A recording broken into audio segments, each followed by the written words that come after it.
Hello বন্ধুরা, 2024 সালে শেষের দিকে ইলন মাস্কের মোট সম্পদের পরিমাণ ছিল প্রায় $400 বিলিয়ন। আর তাই যদি আপনি ইলন মাস্কের মতন ধনী হতে চান তাহলে কিন্তু আপনাকে 50,000-এর একটি চাকরি করলেও ইলন মাস্কের মতন ধনী হতে আপনার সময় লাগবে প্রায় 8 মিলিয়ন বছর। হ্যাঁ, প্রায় 2,92,000 কোটি দিন আপনাকে অক্লান্তভাবে পরিশ্রম করে যেতে হবে, যেটা একটা সাধারণ মানুষের পক্ষে যা কখনোই সম্ভব নয়। তবে আরো মজার বিষয় হচ্ছে বর্তমানে 2026 সালে ইলন মাস্কের মোট সম্পত্তির পরিমাণ প্রায় 1 লক্ষ কোটি টাকা, অর্থাৎ $1 ট্রিলিয়ন, যেখানে এক সংখ্যার পেছনে 12টি শূন্য বসানো। তবে বর্তমানে যদিও ইলন মাস্ক পৃথিবীর সবচেয়ে ধনী একজন মানুষ, কিন্তু ইতিহাসের পাতায় অতীতে এমনও কিছু মানুষ আছে যাদের অর্থের সংখ্যা আপনি কল্পনা তো হতে পারবেন না। তো চলুন আজকে আমরা বর্তমান থেকে অতীতের দিনগুলিতে ফিরে যাব এবং দেখব এমন কিছু মানুষদের যাদের অর্থের সংখ্যা এতটাই বিপুল ছিল যে আপনার চিন্তাধারার বাইরে। প্রথমে আমরা যদি ইলন মাস্কের কথা বলি তাহলে সাল 1994 সালে, যে সময় সব বাচ্চারা ভিডিও গেম বা বিভিন্ন খেলাধুলার মধ্যে ব্যস্ত থাকে, সেখানে 12 বছরের এই বাচ্চাটি কম্পিউটারে বসে তার নিজের তৈরি একটা ভিডিও গেমই বানিয়ে ফেলে। আর সেই থেকে আজ রকেট, টেসলার মতো আধুনিক ইলেকট্রিক কার আরো নিত্য নতুন আবিষ্কার করে আজ তার মোট সম্পত্তির পরিমাণ প্রায় $1 ট্রিলিয়ন।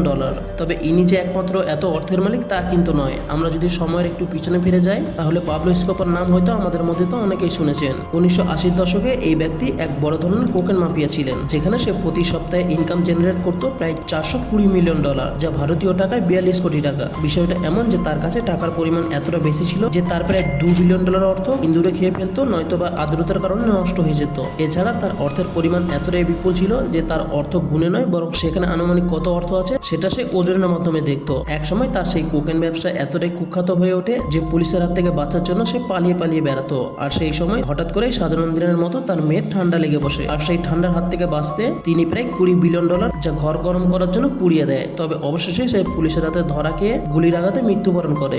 এবার আসি 20 এপ্রিল 1889 সালে। হিটলার অস্ট্রেলিয়ায় জন্মগ্রহণ করার পর এক সময় যখন তিনি হোমলেস হয়ে পড়ে, তখন তার স্বপ্ন পূরণ করতে অর্থাৎ আর্টিস্ট হবার আশায় তিনি ভিয়েনায় চলে আসে। আর সেখান থেকে তিনি কিছু পেন্টিং বিক্রি করে কিছু অর্থ উপার্জন করতে থাকে। ধীরে ধীরে পরবর্তীতে সে প্রথম বিশ্বযুদ্ধের সেনাবাহিনীতে যোগ দেয় এবং 1923 সালে হিটলার যখন সরকারের বিরুদ্ধে সকলের মানুষের সামনে উঠে আসে, আর এই কারণে তাকে 9 মাসের কারাবাসে সাজা কাটতে হয় এবং জেলে বসে সে লিখে ফেলে মেন ক্যাম্প নামক এই বইটি। যদিও সেই সময় বইটি ভালোভাবে প্রকাশ পায়নি, তবে 1933 সালে তিনি ক্ষমতায় আসার পর সেই বইটি মানুষের কাছে বাধ্যতামূলক করে দেয়। তাই সেই মুহূর্তেই সেই বইটির শেয়ার 100 মিলিয়ন ছাড়িয়ে যায়। ধীরে ধীরে সব জায়গাতে তার নিজের দখল করতে শুরু করে। তার ছবি, বক্তৃতা, এমন সব জায়গাতেই তিনি কপিরাইট দিতে শুরু করে, অর্থাৎ তার কোনো ছবি বা ভিডিও কোনো মানুষ ইউজ করায় তাকে কিছু পরিমাণ অর্থ শেয়ার দিতে হতো। আর এইভাবে বিভিন্ন উপায়ে তার মোট সম্পত্তির পরিমাণ আনুমানিক $3 ট্রিলিয়ন হয়ে ওঠে।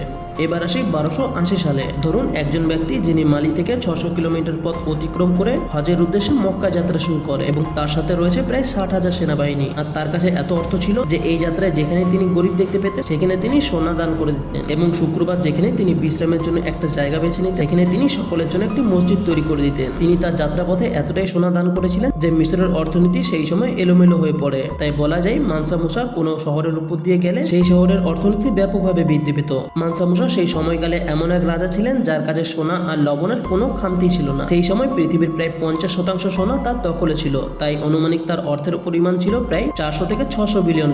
এবং সর্বশেষ যদি 1206 খ্রিস্টাব্দের দিকে যাওয়া যায় তাহলে সেই সময় চেঙ্গিস খানের সম্পত্তির পরিমাণ কিছুটা এমনভাবে পরিমাপ ছিল যে চেঙ্গিস খান জীবিত থাকাকালীন তিনি পৃথিবীর প্রায় 20% জায়গা নিজের দখলে করে নিয়েছিল। বলা যায় যে দেশে তিনি যেতেন সেই দেশটিকে যুদ্ধে পরাজিত করে সেই দেশটিকে নিজের দখলে করে নিত। আর সেই অনুপাত লাগিয়েই আনুমানিক তার সম্পত্তির পরিমাণ প্রায় $130 ট্রিলিয়ন বেশি ছিল। তবে চেঙ্গিস খান কিন্তু অতি সাধারণ জীবনযাপন করত, তাই তার সকল সম্পত্তি তিনি সেনাবাহিনীদের মধ্যে সকলকে সমানভাবে ভাগ করে দিত, যাতে সকলের মধ্যে কোনো ভেদাভেদ না থাকে। আর এইসব নিয়ে জানা যায় চেঙ্গিস খান সেই সময় পৃথিবীর সবচেয়ে ধনী ব্যক্তি ছিল।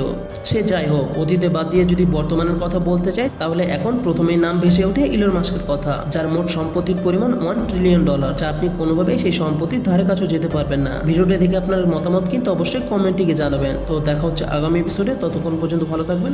ধন্যবাদ।